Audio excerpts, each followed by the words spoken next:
Merci. Mon histoire, malheureusement, je crois qu'elle est un peu trop sur les sites internet, donc c'est pas... Il n'y a rien d'original. Hein. Je pense que... Comment je vais commencer? Je suis un peu impressionné parce qu'après elle, tu dis que tu n'as pas le truc. D'abord, elle est financière, puis moi je me suis arrêté au bac. Ensuite, elle s'exprime super bien, elle a la joke facile. Moi, je ne suis pas rigolo d'habitude. Quand je passe après, les gens tirent la tronche. En plus, il y a des étudiants qui font des grandes études. Ça, c'est le bac plus, et puis ça vient d'ailleurs, donc c'est déjà un parcours. Et moi, je suis rappeur. Mais bon, voilà. Attends, on m'a même fait un truc parce que je n'ai pas préparé le PowerPoint, je ne sais pas comment ça marche. Non, on va faire PowerPoint. Vous avez fait ça? Oui. Vous avez fait ça? Oui. Ok. À mon époque, c'était un tam-tam. Donc, comment commencer? Voilà, elle m'a dit, tu racontes juste ton histoire. Et bien, moi, je suis né d'un père béninois, un Nyak comme beaucoup d'entre vous. Ma mère est capverdienne, c'était les deux grosses communautés qui immigraient ici pour chercher leur avenir, pour se chercher, comme on dit. Et ici, ça marchait. Mon père, il est arrivé à l'aventure, il est allé en Casamance d'abord parce que ça ressemble plus au Ghana. Il s'est fait adopter là-bas, ensuite il est venu à Thiès, il a rencontré ma mère, je ne sais pas où. Ils ont fait un bébé et puis il a... c'est comme ça que je suis né, c'était en 69. On allait sexy, j'aime bien. Ensuite, qu'est-ce qui s'est passé dans ma vie? J'essaie de suivre un truc, j'essaie de suivre le conducteur. Il me donne toujours des papiers à suivre, mais j'arrive jamais à suivre. C'est peut-être à cause des lunettes, j'ai pas l'habitude. Donc, oui, le rap dans les C4. Voilà, donc on a commencé en 84. J'étais au collège Sacré-Cœur, c'était bien, c'est un collège moyen où j'avais des fils de riches, de très très riches, j'avais des fils de milliardaires et des fils d'enseignants. Voilà, moi j'étais fils d'enseignant, donc voilà, c'était mon truc. Mais ce que j'aimais bien, c'était danser à l'école, donc on faisait du breakdance et du smurf, 83, 84, tout ça, on était dans le breakdance. Et on imitait beaucoup les Américains, les Français, on avait des cassettes qui arrivaient de Paris, avec un animateur qui s'appelait Sidney, HIP, et d'autres qui arrivaient des États-Unis, c'est nos copains à l'école, on était dans une école où il y avait des riches et des pauvres, ils nous ramenaient des cassettes vidéo. Donc on regardait ça et puis on pompait les pas de danse, il fallait regarder tous les derniers pas pour être in. Donc à défaut d'être les fils de riches, on était les plus in de l'école. Ça passait bien surtout pour les filles. J'avais pas le ventre, je vous précise. Je n'aime pas qu'on rigole quand je parle de ventre. Donc, on a fait du breakdance et du smurf. Donc, on est devenus des personnalités très respectées dans l'enceinte de l'école. Et ensuite, on a continué cette passion parce qu'on pouvait danser, rapper. On rappait en anglais à l'époque. On pensait que c'était de l'anglais. Les gens nous ont dit c'est du charabia.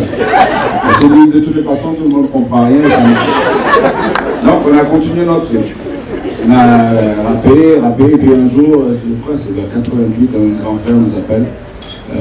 C'est le frère de Soumaré d'Athènes, qui était le manager de Stevie Wonder, il est venu ici, pas trop.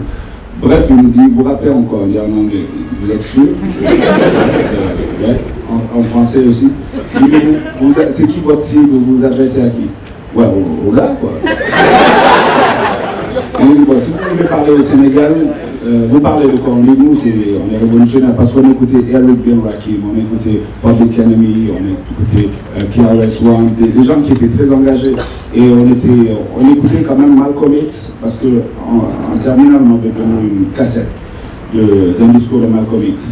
Je ne comprenais pas tout, mais les rares trucs que je comprenais, c'était très très fort.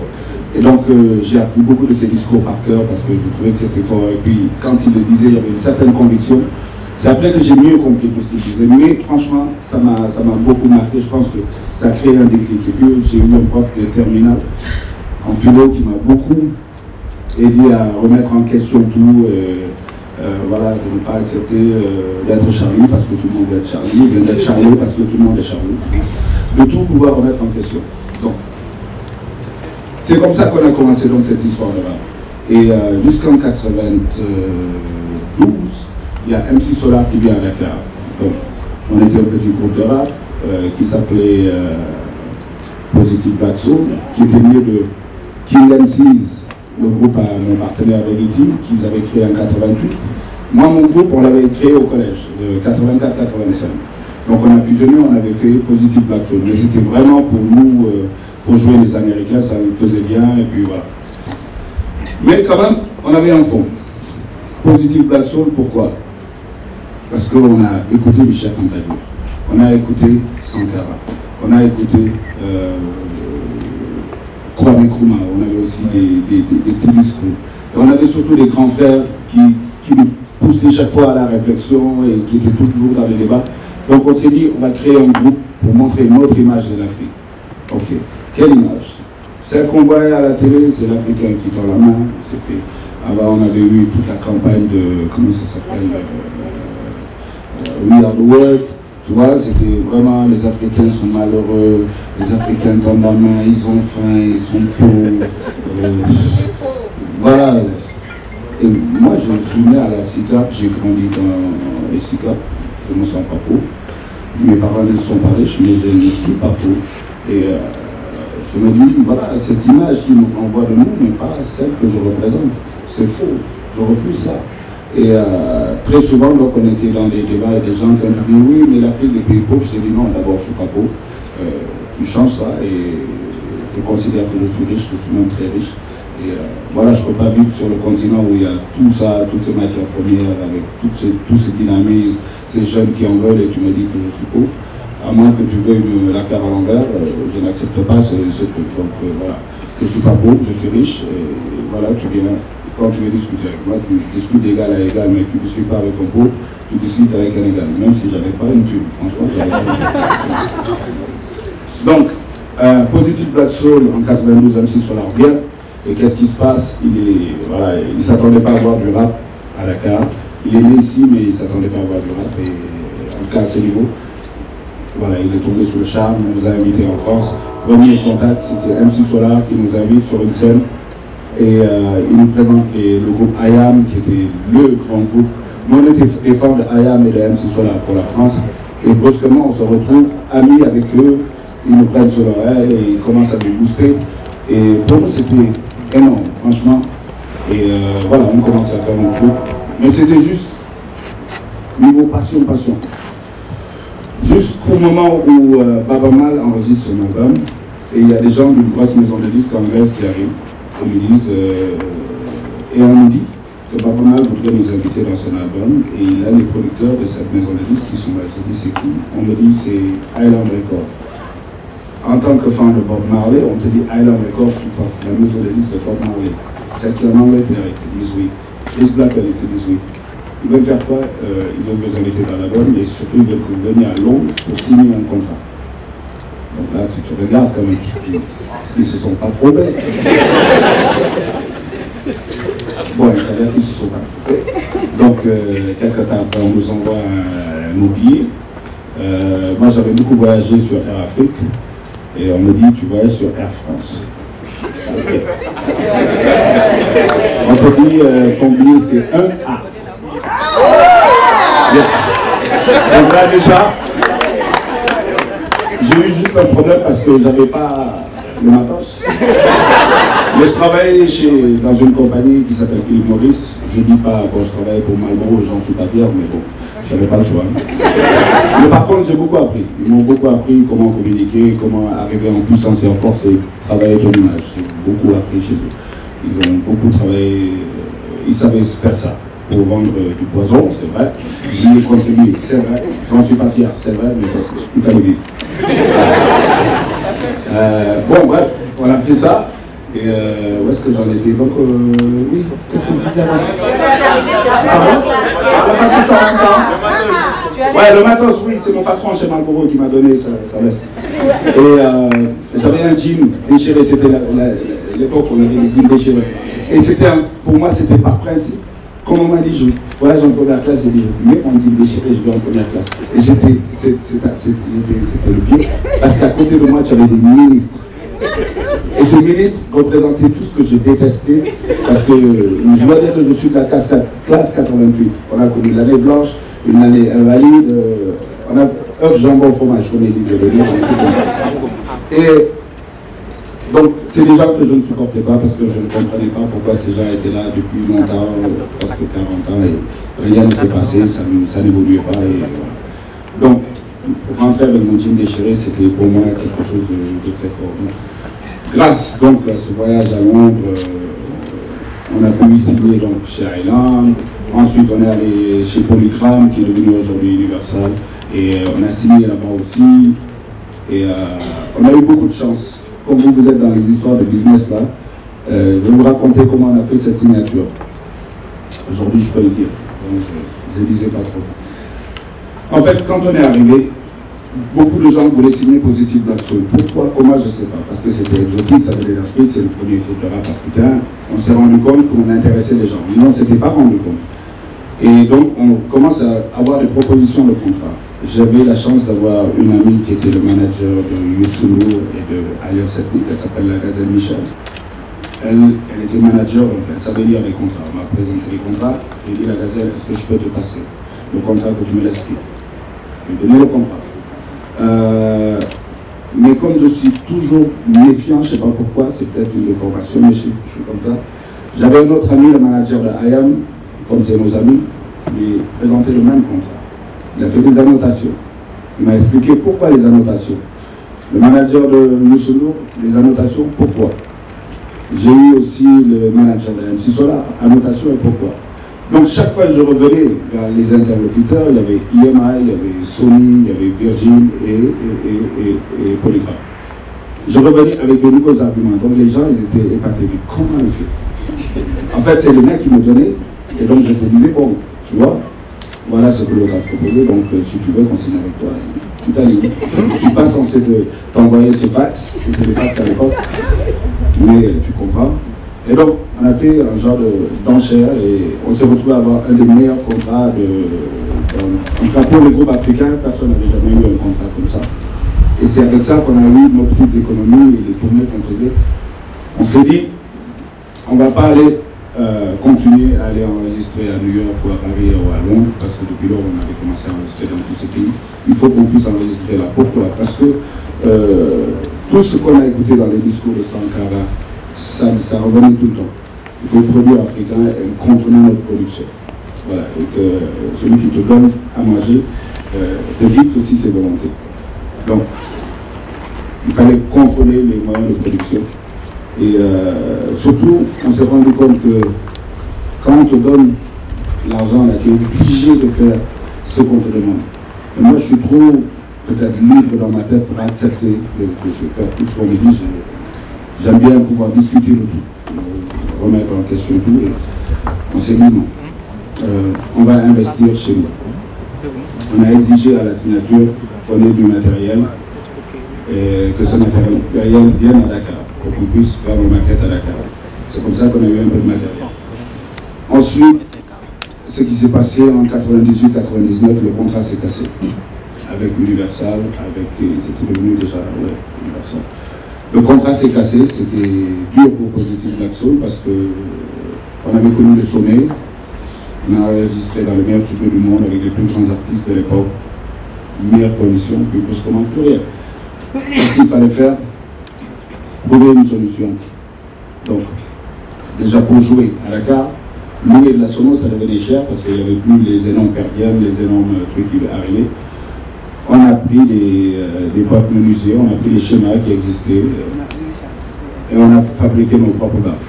J'en ai loué à une dame qui est devenue une grande milliardaire quand elle démarrait son entreprise qui s'appelle EXP Momentum. Et donc c'est comme ça qu'on a commencé à faire nos petites baffes. Une sono, c'était 6 000 watts, on est arrivé jusqu'à un moment à 15 000 watts. Et donc il fallait, pour nos concerts, donc, on avait une sono, et les gens louaient chez nous. Avec ces petites sommes, on s'est dit, on va faire un studio. C'est pas la peine d'avoir des grands studios. Si les gens veulent des plus grands studios, ils iront ailleurs, mais on va faire un truc plus simple. Un studio simple, mais avec une qualité de son. Et on croit aux idées de Cheikh Anta Diop qui dit à formation égale, la vérité triomphe. On a formé les gens, on s'est formé nous-mêmes pour pouvoir faire de la musique à partir d'ici. qui prend en compte nos sensibilités.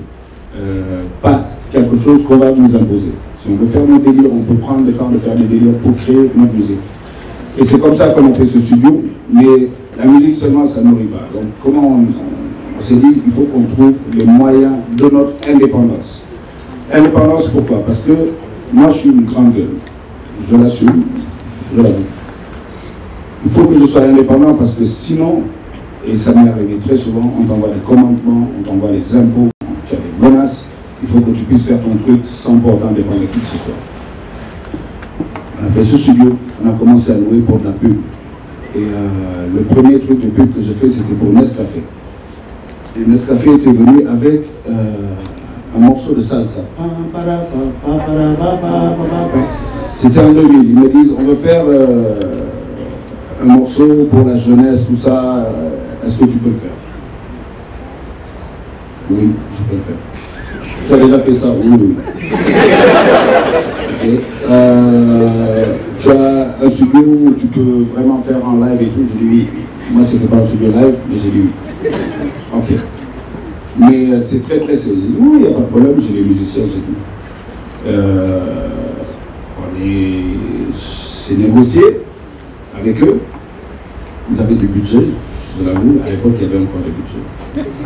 Ils nous ont donné un peu du budget et avec ça, pendant que j'ai fait avec un ordinateur et tout ce qu'il fallait, petit matos, une super musique, j'ai commencé les travaux pour faire le bon studio. C'est avec leur argent, mais ils n'ont jamais succès.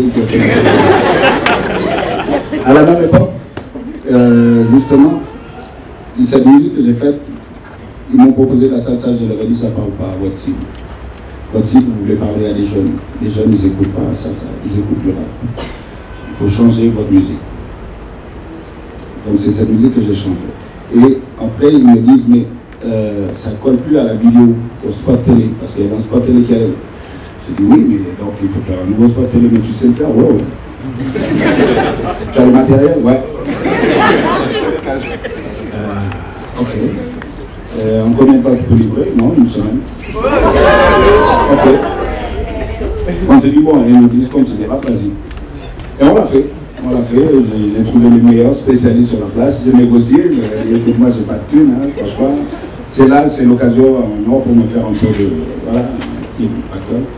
Et voilà, j'ai pu le faire avec eux, mais j'ai aussi acheté mon ordinateur avec lequel j'ai commencé voilà, le montage. Et ensuite, j'ai acheté aussi ma première caméra. Donc c'est comme ça que je rentrais dans la pub.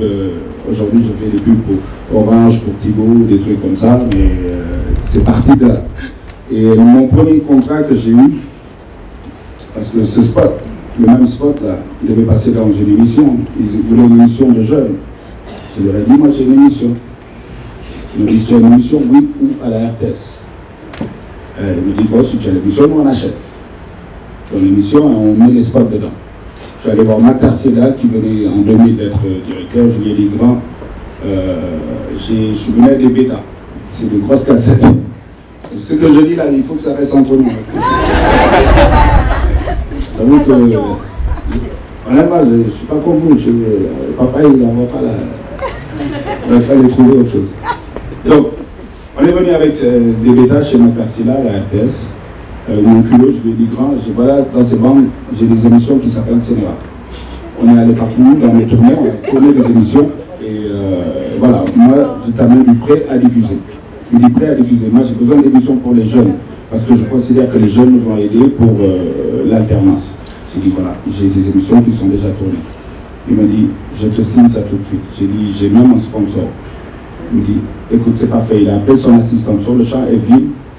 Elle lui a signé, elle m'a fait le papier comme quoi j'avais l'émission, j'étais sur la grille. Il fallait faire l'émission. J'avais pas l'émission, il n'y avait rien dans les banques. Donc je suis allé voir une école qui s'appelle le Forum Média Centre et je leur ai dit, grand, j'ai une émission à la RTS.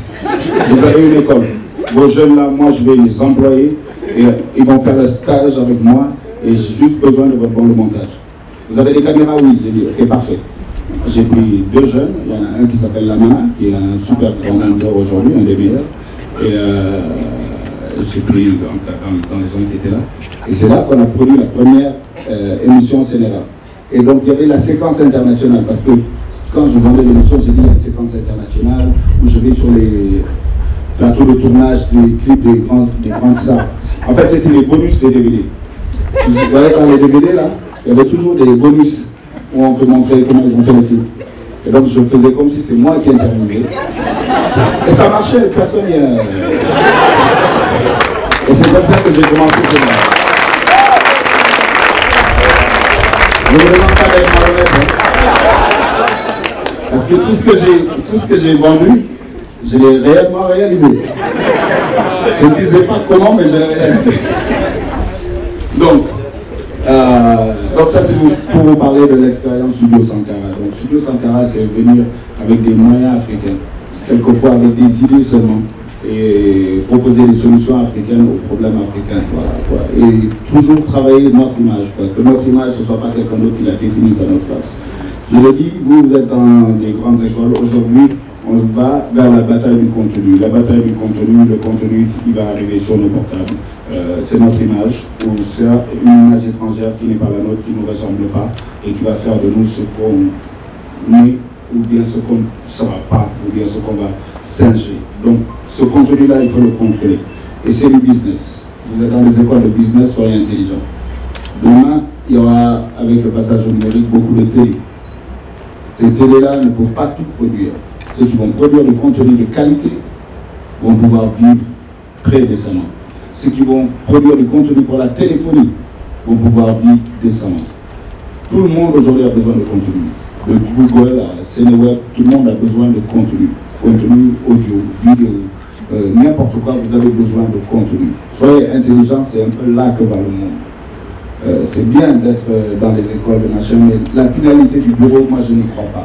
Avoir un patron qui décide pour toi, là, je te jure, ça c'est difficile. Moi en tout cas, je n'aurais pas pu, mais bon, il y en a qui peuvent. Mais soyez, pour nous, Studio Sankara, il faut créer des projets. Personne ne nous amène des projets qui tombent du ciel. On crée des projets et on leur donne de la valeur et on essaie de décupler ces expériences. On est dans un réseau aujourd'hui avec une vingtaine de pays, avec des amis qui ont exactement le même modèle. Donc, Studio Sankara, c'est un studio audio, studio vidéo, c'est une boîte de sécurité, parce que dans nos concerts, on avait besoin de sécurité. Donc, au début, on a fait ça parce qu'il y avait beaucoup d'agression. C'est une boîte de sécurité. Quand vous voyez les matchs, les combats de lutte sur 2S, la boîte qui fait la sécurité, c'est nous. La plupart des gros concerts, c'est nous. Quand il y a des meetings politiques et que ça doit être sportif, c'est nous. C'est des petites choses comme ça. Créer des solutions.